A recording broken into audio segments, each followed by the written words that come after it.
Berabad-abad yang lalu, di negeri yang gersang namun penuh keberkahan, berdiri kota Mekah dengan bangunan suci Ka'bah sebagai pusatnya. Ka'bah adalah kiblat yang didirikan oleh Nabi Ibrahim dan putranya, Nabi Ismail. Di sekitar Ka'bah inilah, suku Quraisy tinggal dan berdagang, menjaga kehormatan kota Mekah yang dianggap suci oleh suku-suku di Jazirah Arab. Di tengah keheningan malam, sebuah peristiwa akan segera terjadi, yang akan membawa perubahan besar bagi seluruh dunia. Di Mekah, seorang pemuda tampan dari keluarga mulia bernama Abdullah, anak dari Abdul Muthalib, telah dewasa dan siap menikah. Abdul Muthalib yang sangat menyayangi Abdullah, memilih seorang wanita soleha bernama Aminah, dari keluarga Zuhrah sebagai calon istrinya. Anakku Abdullah, aku telah menemukan wanita baik dari keluarga terhormat untuk menjadi istrimu. Namanya Aminah binti Wahab. Apakah engkau setuju? Jika ayah menganggapnya baik, maka aku pun menerimanya dengan senang hati. Pernikahan Abdullah dan Aminah berlangsung meriah dihadiri keluarga besar Quraisy. Mereka berharap dari pernikahan ini akan lahir keturunan yang membawa kebaikan bagi suku Quraisy. Beberapa bulan setelah pernikahan, Aminah mengandung anak pertama mereka, yang kelak akan menjadi cahaya bagi umat manusia. Tak lama setelah Aminah mengandung, Abdullah pamit untuk berdagang ke negeri Syam. Ia meninggalkan istrinya dengan penuh harapan dan janji akan segera kembali. Wahai Aminah, aku akan kembali dengan membawa rezeki untuk kita dan anak kita kelak. Hati-hati di jalan, suamiku. Aku akan menunggumu dengan penuh doa. Namun, perjalanan dagang ke Syam tersebut menjadi perjalanan terakhir Abdullah. Dalam perjalanan pulang, Abdullah jatuh sakit dan terpaksa tinggal di Yastrib, sekarang Madinah. Takdir Allah pun menetapkan, Abdullah meninggal dunia di sana sebelum sempat melihat kelahiran anaknya. Berita wafatnya Abdullah sampai ke Mekah. Aminah terkejut, tangannya gemetar mendengar kabar duka ini. Ia menyadari bahwa anak yang ada dalam kandungannya kini menjadi satu-satunya kenangan dari suaminya. Anakku, meskipun ayahmu telah tiada, aku akan menjaga dan merawatmu dengan sepenuh hati. Semoga engkau tumbuh menjadi anak yang kuat dan penuh kebaikan seperti ayahmu. Di bulan-bulan terakhir kehamilan Aminah, beberapa tanda ajaib mulai terlihat di sekitarnya. Suatu malam, Aminah bermimpi seolah melihat cahaya yang sangat terang memancar dari tubuhnya dan menyinari seluruh dunia. Ia juga sering merasa tenang dan damai, seolah ada rahmat yang melindunginya. Ya Allah, apakah semua ini tanda-tanda darimu? Apakah anak ini akan membawa kebaikan bagi banyak orang?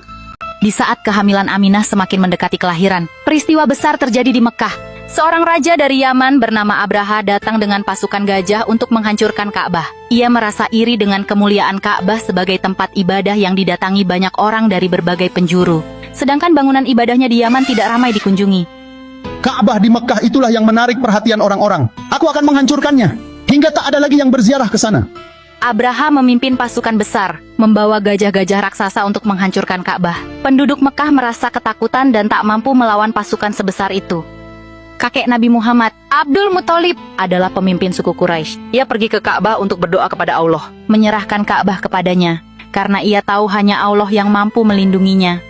Ya Allah, kami tak memiliki kekuatan melawan mereka. Kami serahkan Ka'bah ini padamu. Engkaulah pemilik sejati tempat suci ini. Saat pasukan Abraha mulai mendekati Mekah, tiba-tiba langit dipenuhi burung-burung kecil yang bernama burung ababil. Setiap burung membawa batu kecil yang dibakar dengan panas yang luar biasa. Batu-batu itu dilemparkan ke pasukan Abraha, dan setiap kali batu itu mengenai mereka, tubuh mereka terbakar dan hancur seketika.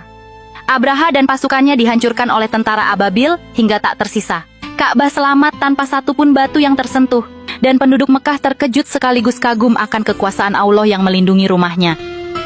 Beberapa waktu setelah peristiwa luar biasa itu, lahirlah bayi yang kelak akan membawa rahmat bagi seluruh alam. Pada hari Senin, tanggal 12 Rabiul Awal, Aminah melahirkan putranya di tengah malam yang penuh keberkahan. Anakku, engkau begitu bersih, begitu damai. Seolah-olah engkau dilindungi oleh cahayanya. Saat kelahiran Nabi Muhammad, beberapa tanda keajaiban terlihat. Istana-istana di Persia runtuh, api abadi sesembahan kaum Majusi padam, dan bintang-bintang bersinar lebih terang di langit. Kelahiran Nabi Muhammad menjadi tanda bahwa dunia akan dipenuhi oleh cahaya kebenaran. Abdul Muthalib menamai cucunya Muhammad, yang artinya yang terpuji. Nama ini belum pernah digunakan sebelumnya. Abdul Muthalib memilihnya atas ilham dari Allah. Akan kupanggil dia Muhammad, agar ia selalu terpuji di langit dan di bumi. Sejak kecil, Nabi Muhammad diasuh oleh ibunya, Aminah, dan Halimah As-Sa'diyah, ibu susunya. Halimah merasakan keberkahan luar biasa selama merawat Muhammad. Kambingnya menghasilkan susu lebih banyak, ladangnya tumbuh subur, dan rumahnya selalu damai. Muhammad kecil tumbuh dengan akhlak yang lembut, senang menolong, dan sangat dicintai semua orang.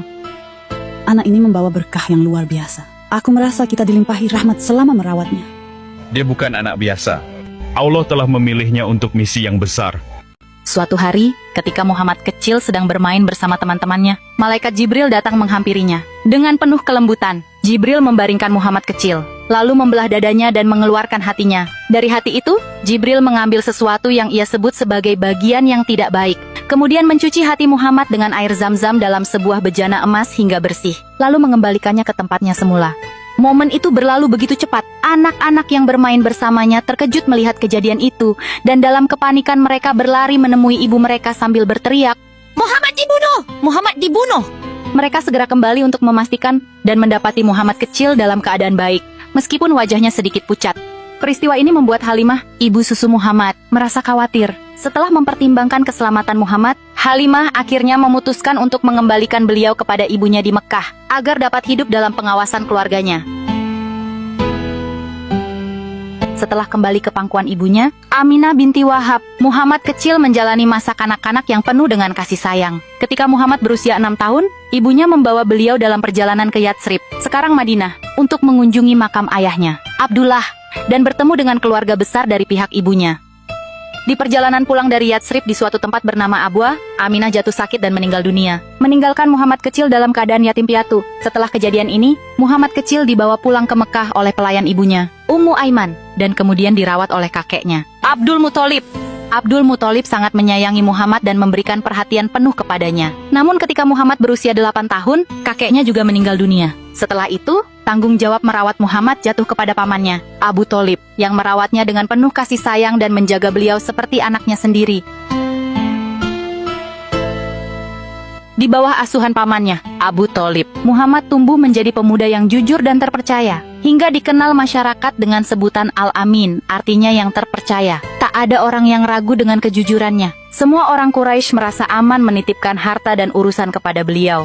Kita beruntung memiliki Muhammad. Beliau adalah pemuda yang tak pernah berbohong dan selalu menepati janji.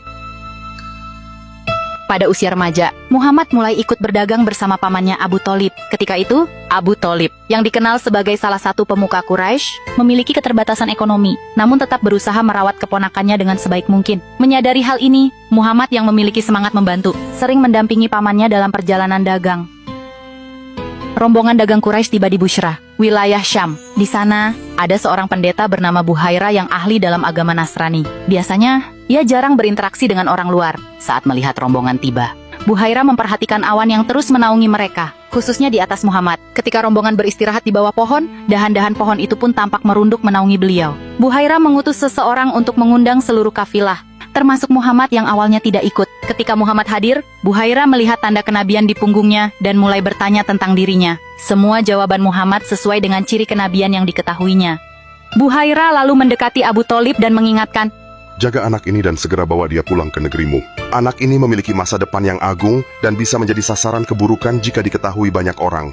Setelah urusan dagang selesai, Abu Thalib segera membawa Muhammad kembali ke Mekah sesuai pesan Buhaira. Seiring berjalannya waktu, Nabi Muhammad tumbuh dewasa. Beliau mulai dikenal karena kejujuran, keadilan, dan sifat amanahnya. Kepribadian beliau membuatnya dipercaya oleh banyak orang, termasuk seorang saudagar kaya dan terpandang di Mekah, yaitu Khadijah binti Khuwailid. Khadijah yang pernah mendengar tentang sifat mulia Nabi Muhammad, menawarkan beliau pekerjaan untuk memimpin perniagaannya ke Syam. Dalam perjalanan tersebut, Nabi Muhammad menunjukkan sikap amanah dan kepemimpinan yang luar biasa, sehingga Khadijah semakin terkesan. Bahkan, Nabi Muhammad membawa keuntungan besar yang lebih dari biasanya, menunjukkan bahwa beliau bukan hanya bekerja keras tetapi juga diberkahi. Melihat sifat dan kepribadian Nabi Muhammad yang begitu luar biasa, Khadijah merasa terpikat dan kagum. Meski terpaut usia cukup jauh, Khadijah akhirnya melamar beliau untuk menjadi suaminya. Setelah mempertimbangkan dan berdiskusi dengan keluarganya, Nabi Muhammad pun menerima lamaran Khadijah, dan mereka pun menikah.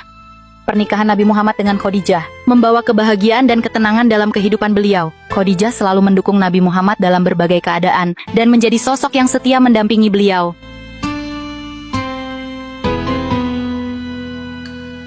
Ketika Nabi Muhammad berusia 40 tahun, beliau sering menyendiri di Gua Hira untuk beribadah dan merenung. Pada suatu malam, saat beliau sedang khusyuk dalam ibadah. Malaikat Jibril datang membawa wahyu pertama dari Allah. Bacalah, wahai Muhammad. Nabi Muhammad terkejut dan takut. Aku tidak bisa membaca. Jibril mengulang sampai 3 kali. Bacalah dengan nama Tuhanmu yang menciptakan manusia dari segumpal darah. Bacalah, dan Tuhanmu yang maha mulia, yang mengajarkan dengan pena, mengajarkan manusia apa yang tidak diketahuinya. Nabi Muhammad pulang dengan tubuh gemetar. Khadijah menyelimuti beliau dan mendengarkan penuturan tentang apa yang baru saja terjadi. Khadijah kemudian menguatkan hati beliau dan membawanya kepada sepupunya, Waraqah bin Naufal, seorang yang ahli dalam kitab suci. Wahai Muhammad, apa yang engkau alami adalah wahyu. Engkau adalah utusan Allah. Bersiaplah, karena engkau akan menghadapi banyak tantangan.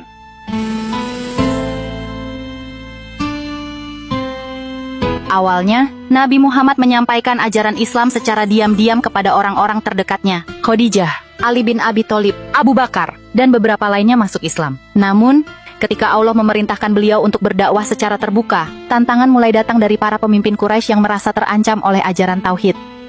Muhammad menghina dewa-dewa kita. Ini tak bisa dibiarkan. Dia harus dihentikan.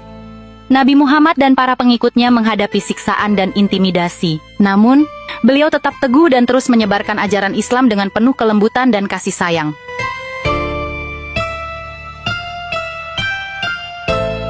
Setelah bertahun-tahun menghadapi penindasan di Mekah, akhirnya Allah memerintahkan Nabi Muhammad dan para pengikutnya untuk berhijrah ke Madinah. Kaum muslimin disambut hangat oleh penduduk Madinah yang saat itu disebut kaum Anshor. Hijrah ke Madinah menjadi awal dari terbentuknya masyarakat Islam yang kuat dan damai. Nabi Muhammad menjadi pemimpin Madinah yang bijaksana, menetapkan aturan keadilan dan persaudaraan antara kaum Muhajirin dan Anshor. Tetapi, kehidupan di Madinah juga diwarnai oleh peperangan yang dipicu oleh kaum Quraisy yang terus memusuhi umat Islam. Terjadilah beberapa perang besar seperti Perang Badar, Perang Uhud, dan Perang Khandak. Dalam setiap pertempuran, Nabi Muhammad selalu menunjukkan sikap pemberani dan strategi yang bijak. Namun, beliau juga sangat mencintai perdamaian. Setelah bertahun-tahun, akhirnya Nabi Muhammad berhasil membebaskan kota Mekah tanpa pertumpahan darah. Kaum Quraisy yang dulunya memusuhi beliau, akhirnya tunduk pada kebesaran hatinya. Beliau memaafkan mereka semua. Hari ini aku katakan kepada kalian, sebagaimana Yusuf berkata kepada saudara-saudaranya, tidak ada balasan bagi kalian selain ampunan.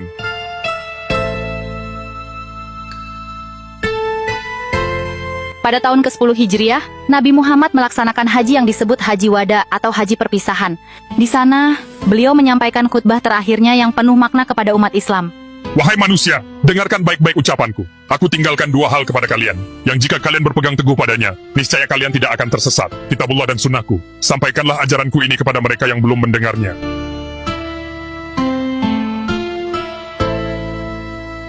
Tak lama setelah Haji Wada, Nabi Muhammad jatuh sakit. Kabar ini membuat seluruh umat Islam sedih. Aisyah, istri beliau, setia merawatnya di hari-hari terakhir beliau. Pada tanggal 12 Rabiul Awal tahun ke-11 Hijriah, beliau menghembuskan nafas terakhir. Wafatnya Nabi Muhammad Shallallahu Alaihi Wasallam adalah kehilangan besar bagi umat Islam. Namun, beliau meninggalkan warisan yang abadi, yaitu Al-Quran dan sunnahnya, sebagai petunjuk hidup. Warisan yang tak lekang oleh waktu, menjadi sumber inspirasi dan panduan bagi umat manusia hingga hari kiamat. Demikianlah perjalanan hidup Rasulullah Shallallahu Alaihi Wasallam. Sejak masa kecilnya yang penuh ujian, masa dewasanya yang penuh kesabaran, hingga perjuangannya sebagai Nabi dan Rasul, beliau adalah sosok manusia teladan. Seorang Nabi terakhir yang diutus untuk membawa rahmat bagi seluruh alam. Kini, tugas kita adalah melanjutkan ajaran beliau, mencintai dan meneladani beliau dalam setiap langkah kehidupan kita. Allahumma sholli ala Sayyidina Muhammad wa ala ali Sayyidina Muhammad.